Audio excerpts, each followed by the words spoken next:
as Jane was cross-examined. They raised periodic objections to limit what they viewed as misleading or harassing questions. The prosecution's stance is that any texts expressing enjoyment were part of Jane's survival strategy and do not erase the fear in her relationship with Combs. Jane's testimony has been emotionally charged. She re-encountered how she fell head over heels for Combs during a 2020 trip to Miami. At first, it was glamorous, beach walks, fancy villas, and cute pet names. But by 2021, things took a dark turn. She said their relationship became dominated by drug-fueled orgies that Combs called freak-offs, or hotel nights. In fact, about 90% of her time with Combs was spent in these marathon sex parties with male escorts, often fueled by ecstasy, cocaine, and other drugs. Jurors heard audio evidence of Combs pressuring Jane. In one voicemail, he warned she was going to have a rude awakening and would have silence if she didn't go along with demands for group sex.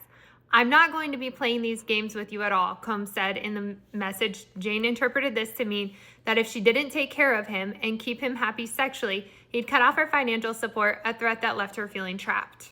The jury also learned that Combs spent over $150,000 in 3 years and showered her with a variety of different gifts. Combs sat at the defense table just a few feet away from his accuser, often stone-faced, but not always. At times, Diddy couldn't hide his reaction, shaking his head or nodding along to certain answers. The judge had no tolerance for any courtroom theatrics, even pointing out to Combs that that was not allowed in the courtroom. At the end of day 21, Jane was still on the stand and is set to continue on to the next day.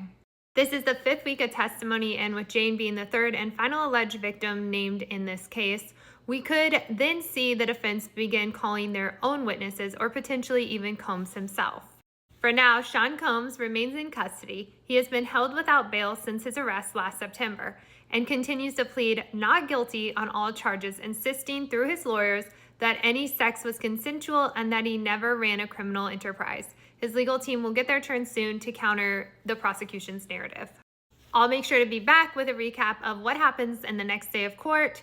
And if day 21 taught us anything, it's that this trial is only growing more emotionally charged as it progresses.